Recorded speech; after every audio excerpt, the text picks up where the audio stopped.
I'd say my biggest tip when it comes to sales in the high ticket coaching space is something called posture.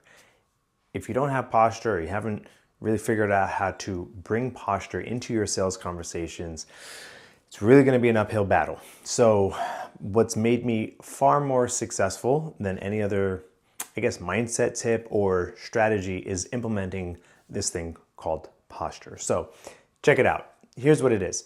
Posture is really the idea that you need us, we don't need you, right?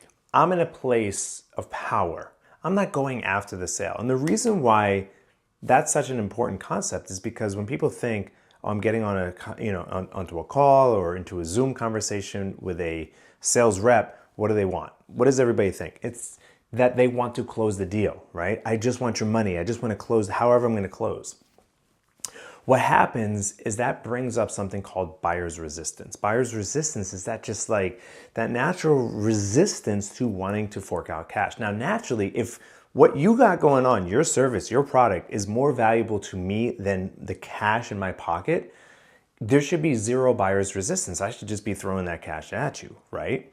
But again, this buyer's resistance creates a lot of static, and it's very difficult to bring somebody to a place of clarity, bring somebody to a buying decision when that buyer's resistance is high. So this status alignment, as is also called, but really posture, is this way of reducing that buyer's resistance and making what it is that you got going on more attractive. And one of the best ways to increase posture or to show posture is to actually take what's being sold off the table. So not even pitching to somebody. And it's funny because I've worked with a lot of different sales teams, and I've had, sales managers reach out and say, hey, Abe, you got to pitch more. And it's interesting because in a lot of the sales teams I've been on, I've been the top guy, and I'm top because I go in with that mindset that what we got going on here, first, I'll never sell anything that I don't believe in, right? But I never just go after the dollar. I never go after the sale.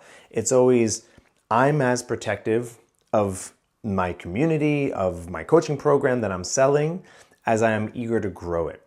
So I'm interested in turning people away and flipping the tables. I'm like, you tell me, as you being in the prospect, you tell me why I should pitch to you. So it's almost like the prospect has to sell himself to me.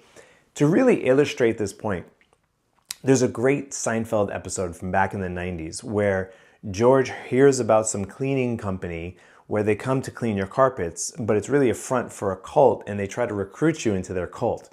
And so at the end of the job, George is expecting this pitch, like, hey, come join our cult. And so George is kind of ready for it. He's like going to enjoy the pitch, right? And sure enough, they don't pitch him. And it starts to drive George crazy. He's like, what do you mean? I have so many questions about life. I don't know what to do. And they're like, oh, well, good luck with that. And they walk out. And he can't freaking believe it, right? This is the thing that drives people nuts. It's like they're expecting to be pitched. And when you're not pitching them because you're in a place of power and you have posture and it's your decision if you want to pitch somebody or not, all of a sudden people start grasping and grabbing. No, I want more information. I want more information. Many different ways that we can explore how you create posture and how you give up posture in a sales conversation. But just as a sort of like a general overview, this concept, this idea of posture is so important. And if you're not implementing it into your sales conversations, you really need to start immediately.